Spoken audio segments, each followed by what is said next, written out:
Hey, Hi. Renato. Hello, Morana. Um, Welcome to everyone that's watching. This is the first event in the Architecture of the Edge Festival 2020. And we're delighted to link up with the sister European Capital of Culture. Galway, as you know, is the capital of culture in 2020, but also is Rijeka in Croatia. So it's wonderful to make this connection. And we're joined today by Renato Stanković and Morana. Perhaps you should introduce yourselves, and I'll let you go with the presentation. Yeah, thank you very much for inviting us. It's such a pleasure to be here with you today. It's also such a shame that we can't do this in person, obviously. But there'll be, I guess, and hopefully plenty of time to do it in the coming years. We are the DeltaLab team. So my name is Renato, this is Morana, and also this is Ida, the architect of the exhibition, and she was in charge of doing the whole building, which you'll hear about in a few seconds. We imagined this talk in a sense that I'll be doing some sort of an introduction to the whole thing, just to get the context of why it's very important for us to be here today and why we are happy to do this in this building, in this exhibition. Then Ida will be telling you a little bit more about the design and architecture of the whole process. And then finally, Morana will speak a little bit more about the content and other things that we plan for this talk.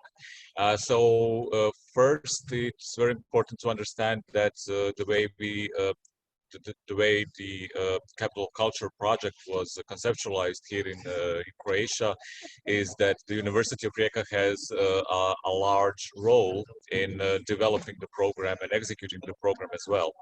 So, which isn't always the case in the capital culture cities. But the University of Rijeka is a very important institution because that's one of the possible futures of the city, since we are going through this post-industrial transition, and obviously being a university city and kind of focusing on knowledge would be very important for us. It would be a very successful process from our point of view. And so that's why university had a large role even from the beginning, from 2015, 2016, through the candidacy process. And so what we did, basically, we formed a new university center, which would be solely in charge of working this capital culture program. So we don't have a formal architecture education in the University of Rijeka because since Croatia is also a small country, so basically the capital city of Zagreb mostly has all the kind of top edge studies. And so we said, okay, well, we want to develop our own sort of approach to architecture and design, which would be a little bit more different, a little bit more practice-based. And so what we we formed a university center, which is basically a research and development center. So we did a lot of in-house programming, a lot of in-house project development that turned out to be sort of well, at least some of the highlights of the capital culture program in 2020. We were very ambitious. Obviously, some of that ambition didn't make it true because of the whole pandemic situation, which basically took away 3 months of preparing the program and executing the program, which I guess it was pretty much the same in Galway. So we lost the 3-4 months, which we are trying to catch now to the end of this year. Basically, the whole point is not just to do the 2020 program, but to keep on working, 21, 25, 30, and so on, because it's so important for us to have this architecture type of thinking when discussing the future of this city. And we really feel that the capital culture program and concept can be very beneficial for not just the city government, but also for the people living here, the way they imagine future of the city. And so they would be sort of active participants in the process of going through this transition. And so, yeah, so that's our kind of our story. We basically tried to combine not just architecture, but also philosophy, sociology, and various other disciplines, you know, history as well, to see how we can do, you know, interesting interactive projects that would be sort of, well, not mainstream, but in a sense, very understandable to a broad kind of general public, not just to the experts that we are mostly dealing with at the university level. And yeah, and so we did a lot of things, some 20 plus projects, and this is basically the most important one. So the idea, basically our project or our program strand or flagship, what we used to call it here, is called Sweet&Salt, since we have basically we're the city on the sea, but we also have a river cutting the city in half. And so that would be the sweet and the salt parts of our program. So the whole area is very important, since well, in most industrial cities, it's the same story. You have a lot of remnants and leftovers from industry and port infrastructure, which obviously for logistical reasons needs to, you know, move away from the city center. And so we have huge swaths of unused space now, which is, you know, top real estate.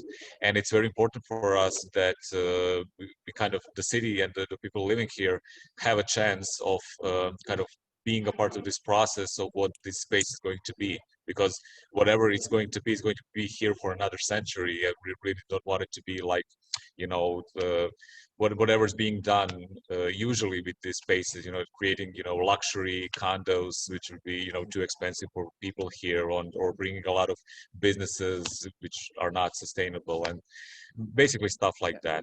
So it's looking at the opportunities for revitalization of the city then, through the cultural program of the European Capital of Culture, and bringing those two things together in a way. Yeah, exactly. Because you know, the best way to bring people physically to a space and to show them what it can be is basically to show them what it can be. So it's you can do simple things. You can do, you know, simple infrastructure, and then do a huge concert or festival, or you can do something interesting like a ballet in an abandoned warehouse, right? So anything, or like a children's festival in sort of an area filled with containers, you know. So you can do various interesting things through culture, and basically show the people, you know, various maybe visions of the future. So you can say, well, okay, we have these containers now here, but they can also be a part of the scenery. We don't need to have everything, you know, like clean and new and expensive. We can use what we already have and just be creative enough, and you know, to fill it with content and program that again will be tailored to the citizen and not to, you know, industry or business, or, you know, basically to have a good balance of using the space. So sort of unlocking the potential of brownfield sites and sort of short-term sort of ambitions, but like you say, you've got a strategy which will go beyond the Capital of Culture year. So in some ways, whatever happens with the pandemic and the effect that that's had on the program, it doesn't affect your longer term goals, I suppose? Well, yeah, not that much.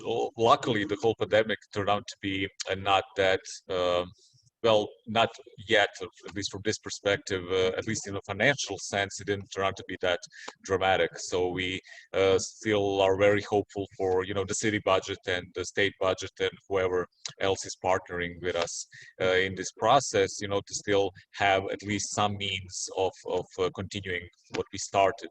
And yeah, but I mean, obviously, the people are more careful now. So we can't do like a huge festival now, right? So we need to do some other formats that would be interesting. And that's why this exhibition is very important for us, because exhibition space, being a huge space, which Ida will tell you about just in a few minutes, is important, because then you can accommodate for all the epidemiological, you know, procedures that are currently on. You can have, you know, a bigger number of people because they are free roaming a huge open warehouse. And that's also one of the things that then you can say to, for example, the city government, well, see, even in a sort of a catastrophical context, it's so much important that you have spaces like these, you know, because then you can, you know, still cater to this sort of need to see, you know, things, to consummate culture and everything else.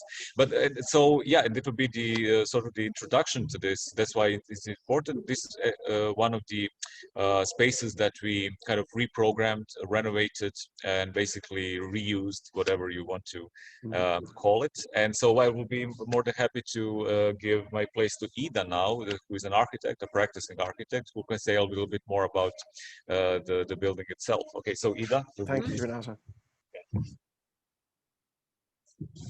Hi. Hello. As Renato already told you, Exportervo, it's a big warehouse. One of the points, I think there were 20 points, something like that, that we put on a map for reinvention at the beginning of Epic Cup preparations, which are situated in this part of Rijeka, from river Riječina to the sea, and they are formed as delta at the end of this zone.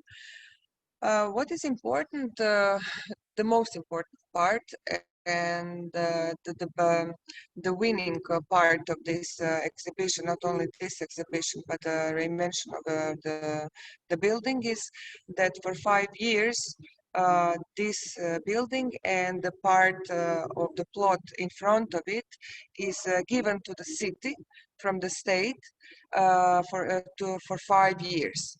This is the first time in history that this became public space. Not the space of the port, where you have to have all the permits, how to come here. And for the first time, this part of Delta, of port, is a part is the place for people, not for, I don't know, things, woods, or some workers. So this is like a big victory. This is the building which is built in early 60s. You can see as all warehouses. It's a big concrete hangar, something like that. When it was built, it was probably the first one or the biggest one this kind. And as Delta is open to the sea, very open to the sea, it was good for drying woods. And the whole delta from after the Second World War was really full of wood and some hangars, and then came Exportervo, the firm which was exporting wood, final products or semi-final products. It was also connected with the railroad.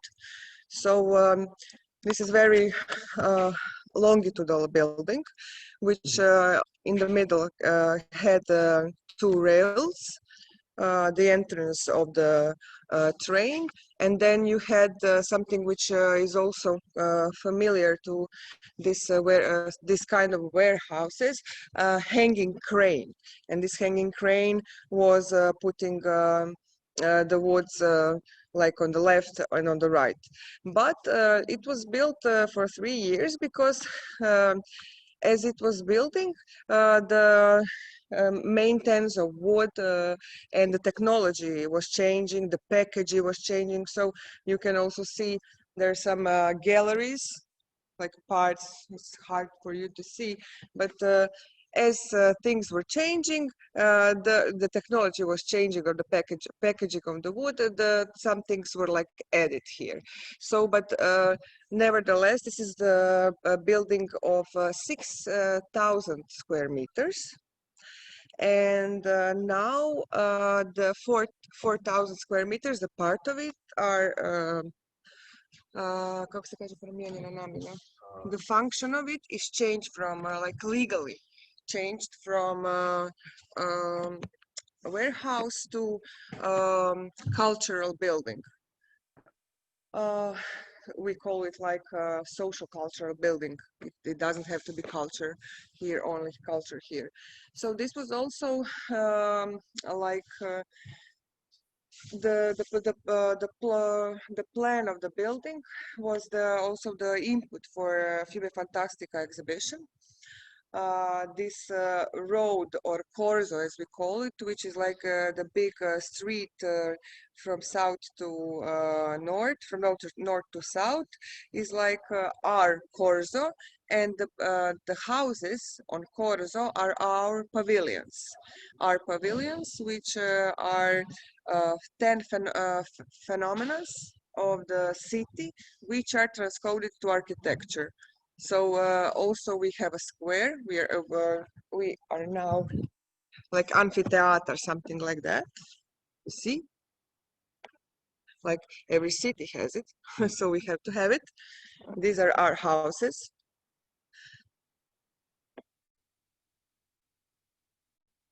So and the materialization of it was also, every phenomenon has this easy to understand kind of coding of this phenomenon, because this is the exhibition which is very, very important exhibition for people from 7 to 77. So when we talk about networks of the city through the port, we are using containers. If we are talking about borders of the city through the history, we are using something similar to Trump wall. If we are talking about leisure, something which is connected to the tourism, we are using facsimiles of the swimming beach cabins. So this is the way it was, how we imagined it. So now I think this is the architectural part. I don't know if you have any questions, or you can now enter in the exhibition and the content with Morana. Okay, thank you very much. Yeah, Okay. we'll come back with some questions later. Yeah. So let's start with the exhibition. So welcome to Fiume Fantastika. We are in the exhibition space, and the exhibition space is, as Ida told you already, is focused like you're walking on the street, entering houses from left and right, entering the square where we are sitting at the moment, and sometimes we have lectures, and going towards the end where you can turn and then go into a timeline. The whole exhibition space and the whole setup of the exhibition is divided into 10 pavilions. We call them houses, and each pavilion, each house is actually exhibition by itself. It's different by material related to the theme that it's explaining. And it's inside you have the archive materials, photographs, texts that are actually exhibition by itself. For example, if we are talking about networks and the shipment of containers, our pavilion is made of containers. This was the relationship that we were trying to achieve with all pavilions, with all themes. And the so-called 11th pavilion, this is how we call him, just because we like him, is actually a timeline that is not a line. We actually decided to use a symbol of a flag and the size of a flag to create a timeline that consists from 52 flags, because to explain that, I need to go a little bit back, 2 years back, because Fiume Fantastika, the title, is actually something that came later. Our concept was always related on architecture and power. And flags actually are an element of power. So you can walk through the timeline from that will show you the last 150 years of urban history of Rijeka. You can go one way and follow it by chronology, or you can go the other way around, where you actually on the back of the timeline see all the flags glitched, all the flags that were used in Rijeka, in the country or kingdom in which Rijeka was at a certain period. So I will go back to the presentation just to do this walkthrough, because it will be much easier to explain some of the things. Let me just share the screen.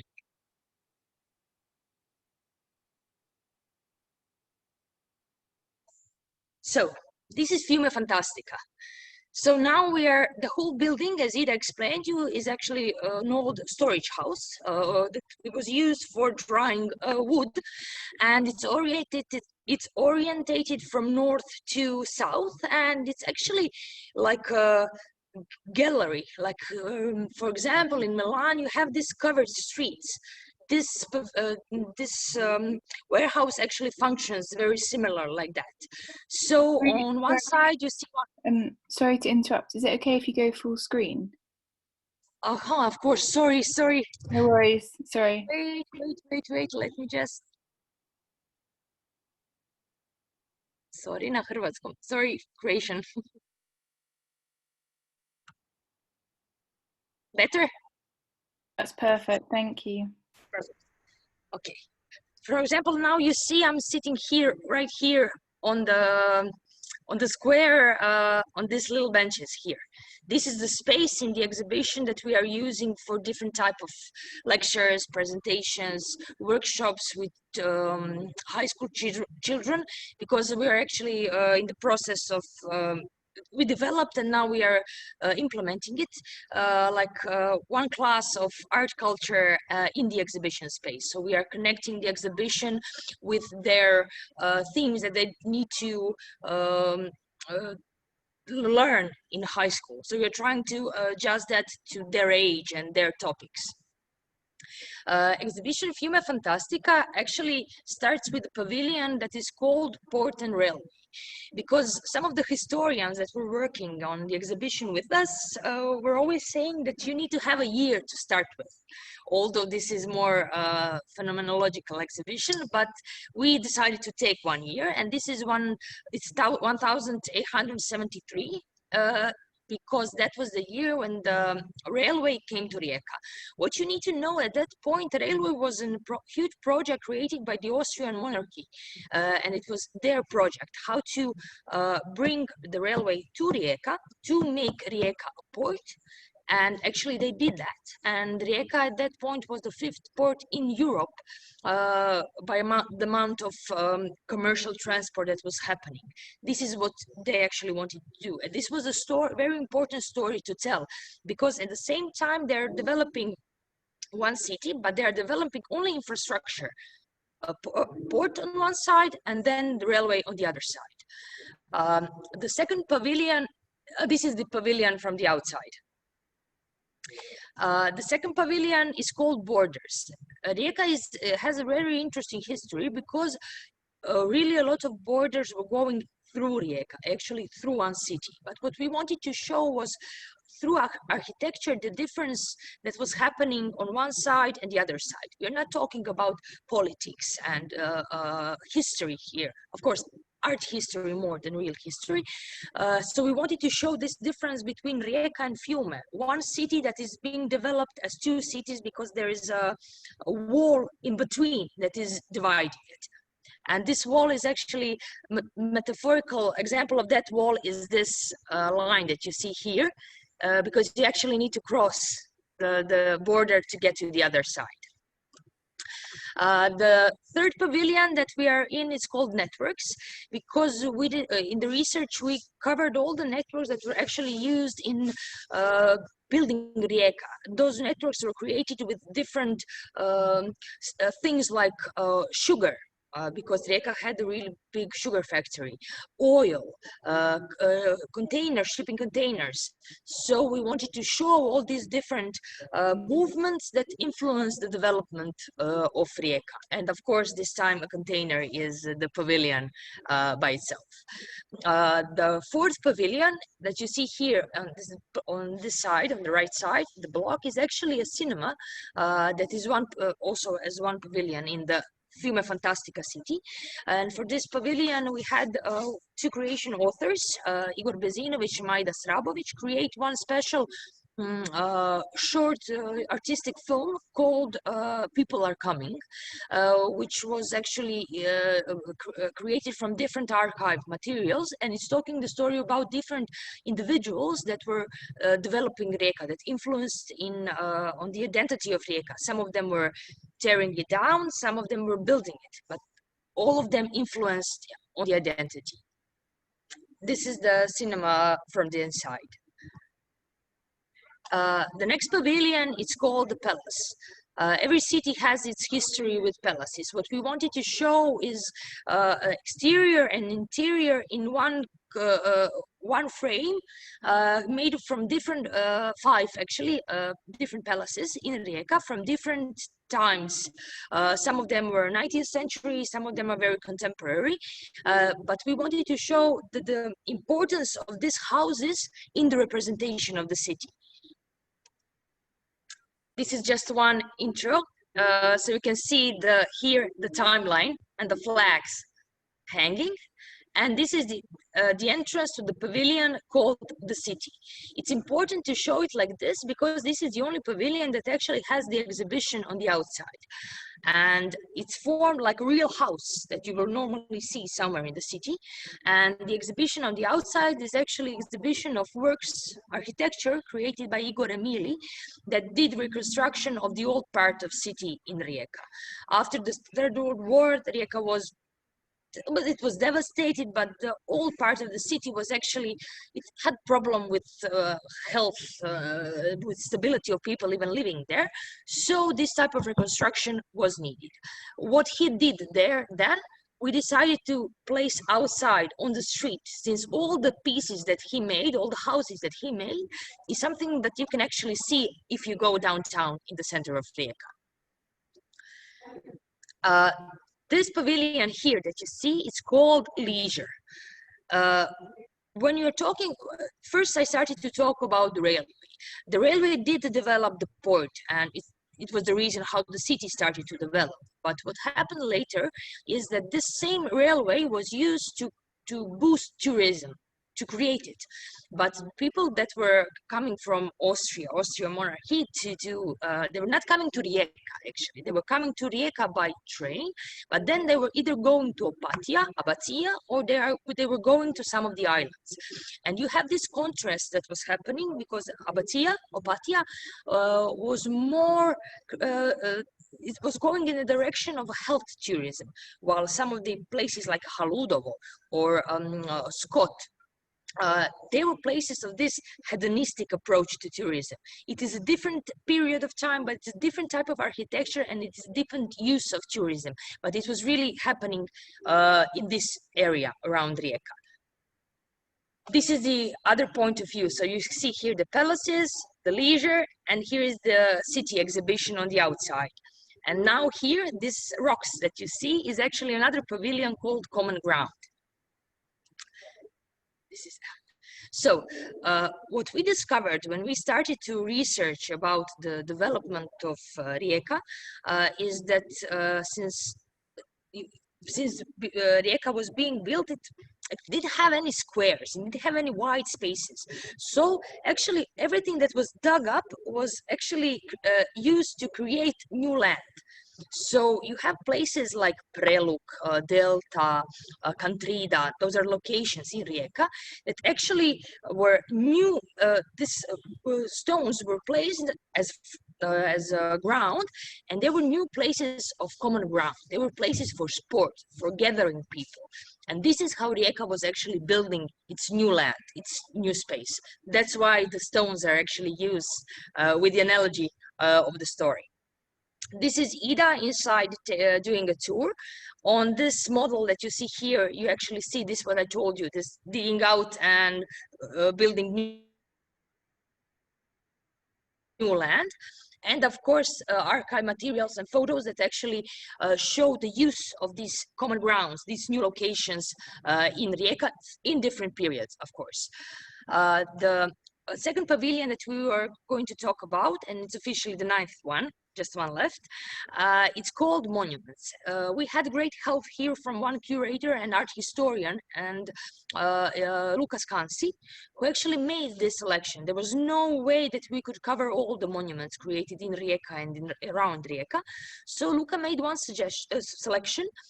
We placed it chronologically, and we're actually not showing just monuments as sculptures, as objects in public space. We're actually showing them in space with that space. Because when we're talking about any type of public sculpture, it always gives some kind of identity and edge to the space where it's being placed, and that space also intervenes on the sculpture itself. The artist or the architect or the sculptor who is creating is taking into consideration the rest of the space around. We wanted to show all of them. Those monuments that are presented in the exhibition are not only in Rijeka, they're also on some of the islands and places around Rijeka, because actually a lot of them were, I would dare to say that they are land art. It's this type of beautiful interventions. And of course, one other layer of the exhibition are these models that you see here, because we actually created models that show the position of this sculpture in a much wider space of the city. So you can either watch the exhibition from the outside through these models, or you can come inside and then see the same model but with much larger description, with blueprints, archive photographies, and of course text that will show you more information about each monument. This is one guided tour happening inside. So here is the whole analytic material, and of course we covered it also with a couple of archive photographies that we could find that are actually showing the process of building this type of monuments. Because what we also discovered when we were researching, that there are always photos of placing the monument, of the opening of the monument, but rarely we could find some photos that tell you the story, how was it built, how it looked much before it was a monument to be placed in the public space. The last pavilion, it's called Fantastic Zones, and it's actually related to the presentation that part of us from the team is going to have at Venice Biennale next year. Fantastic Zones are telling the story about certain locations in Rijeka that have a history of being a mix of life, work, industry, nature, and they were always working in this many layers. We took those places and created some kind of visual material that will show the new possible futures of those exact places. And this pavilion is actually a blue screen, and as you enter in that blue screen, it's like on a movie set. You're entering this new space in Rijeka. For example, this example that we place here, this is Hartera. And behind this pavilion, you can find their office. So behind it, on the back side of the walls of the pavilion, we actually took all those small photo sketches, post-its, drawings that we were using as inspiration while we are trying to polish and to create the final selection for each pavilion. This is the back side of the pavilion, and you can see here the timeline that is actually going all through the building. This is the view from the models in the monuments pavilion, and these are the timeline flags. As I told you, you can read them one way or the other way. You can choose whether you're going to focus yourself more on this visual material, the graphic approach that we wanted to use, and then on text, or you can go the other way around, follow the chronology, and enter this historical and educational layer of the exhibition. And here are just a couple of photos to present the space, so you could see the size of the space and how people are moving around it. And this would be it. I think I did my 10 minutes. I have the rest of the team here. Renato is also here with me. So if you have questions, you're more than welcome.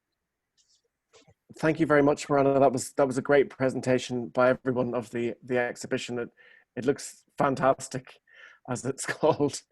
So congratulations to everybody in the team there for putting that together.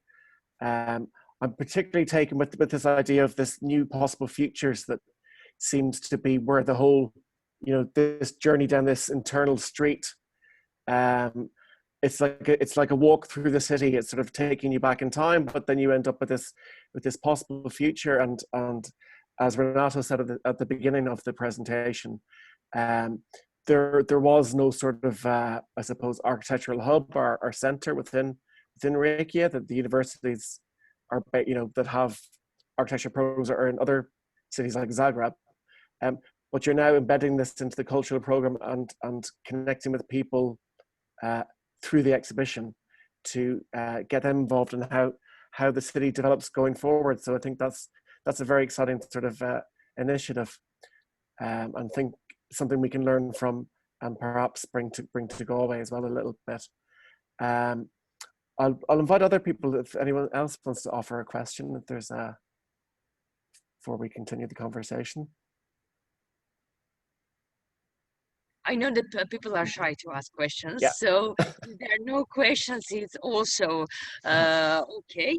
I'm actually glad that I'm speaking on behalf of the team that this was our first online exhibition tour, if I would say. So actually we are all glad that we were given the chance to see will it work, how it works, and this was like a training. Yeah.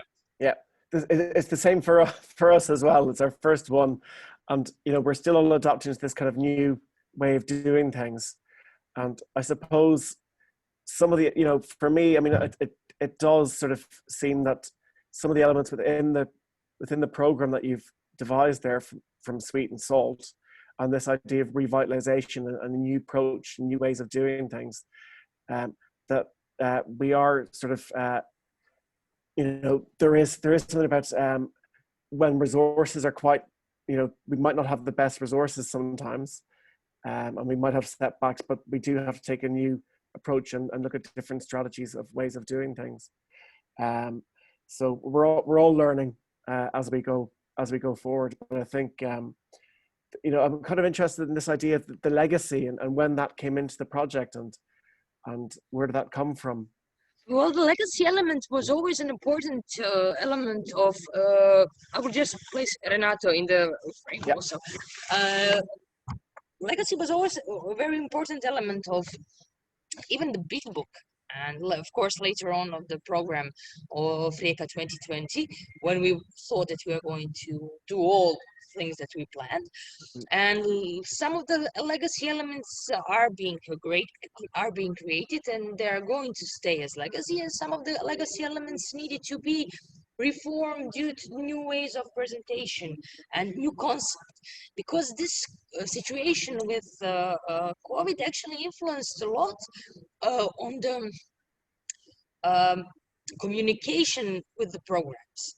So, for example, normally we would let everybody in, but we have very strict regulations. We had the opening where we couldn't put more than 100 people in 1,500 square meters. So what we did, we organized openings for every hour. So at 8, at 9, at 10, at 11. And the opening night was actually a guided tour by some of us that are authors of the exhibition. We needed to create this type of new approaches to situations. Yeah. And this was also what was happening to legacy. Yeah, I mean, it is very important. I mean, the whole legacy part needed to be very important, and it's more than ever important now, because people don't really appreciate what, or don't really perceive what culture is doing.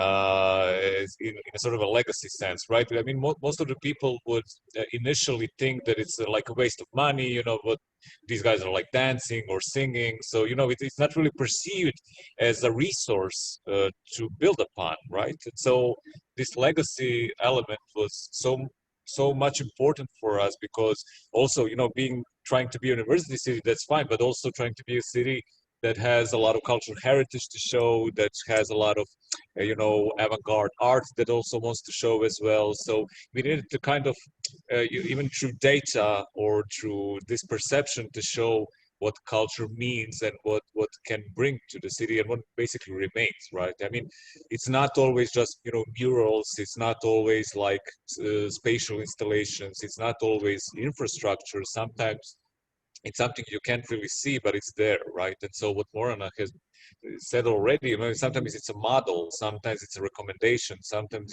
it's just pure experience in a way we organize things, right? Even in this incredible and unexpected context. So yeah, that legacy is very important in that sense.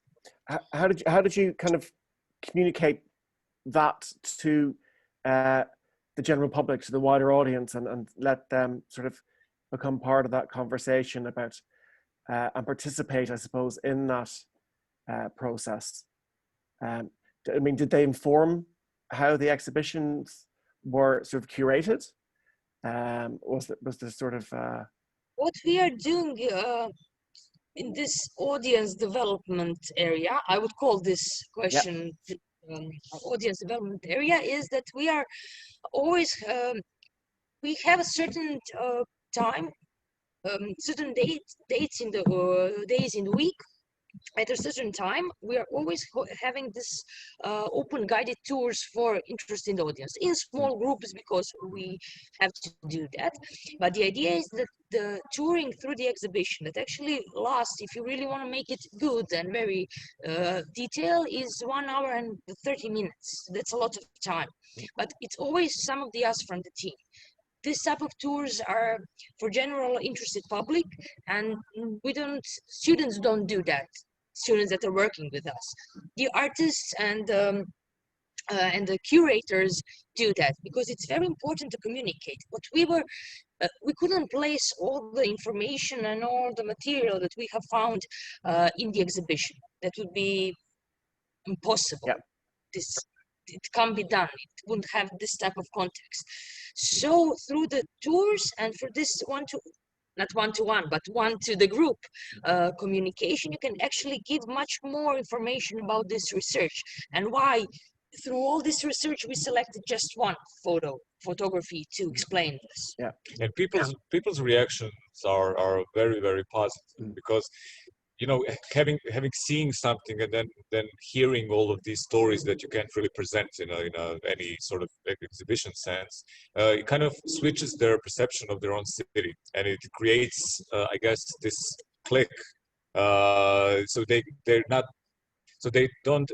At least that's what they're saying to us. It's not just that they've seen some information about the city that they didn't know about. They also kind of have this now freedom to imagine whatever they feel imagining being in this city, you know, which is very important if you want to create this vision of where you want to be in, you know, 10, 20, 30 years, because it can literally be anything else, right? It doesn't have to be this sort of formal, you know, typical Central European city. It can be so much more than that.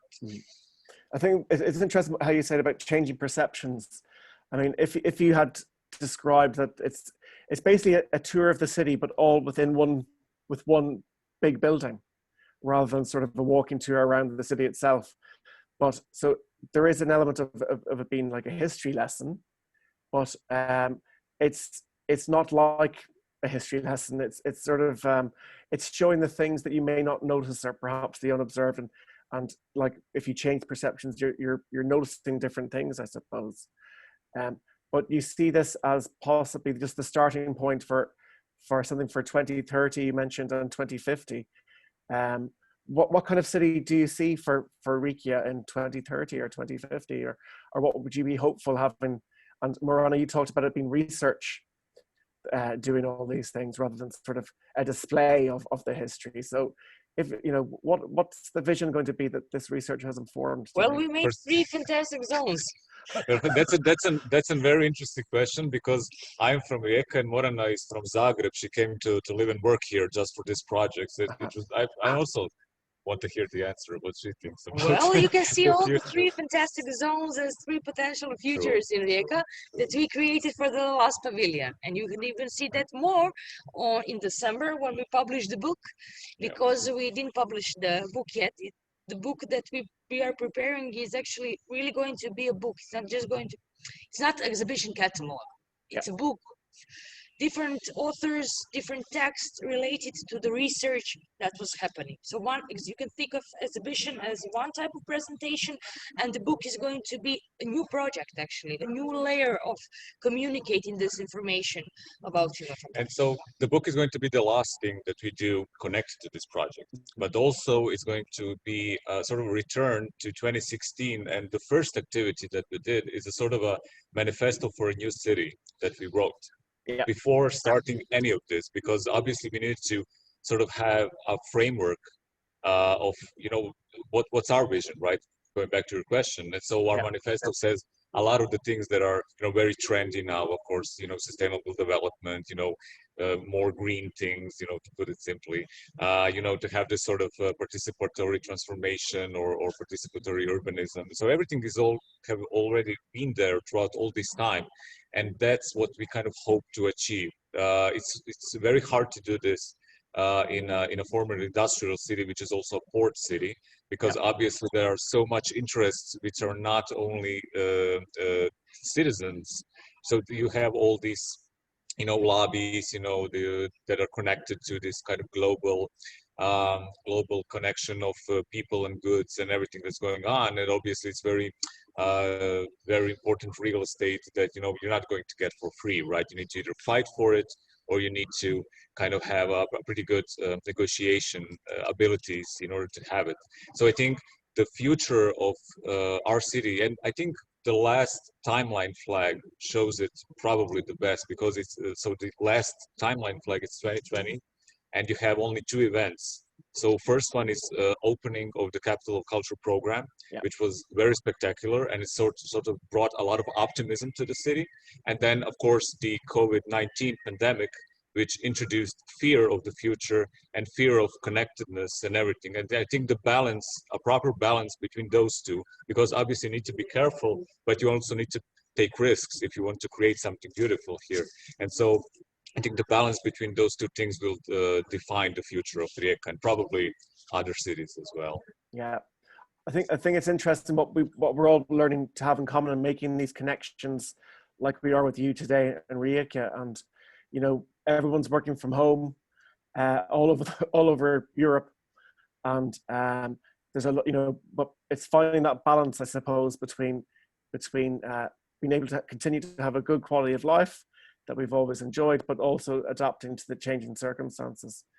I think it's wonderful what you've achieved in Rijeka with the resources that you have, and I suppose it's a lesson to us all that, and I think it's important to embed, I suppose, architecture as part of culture within the sort of ideal of what a European capital of culture should be or can potentially be.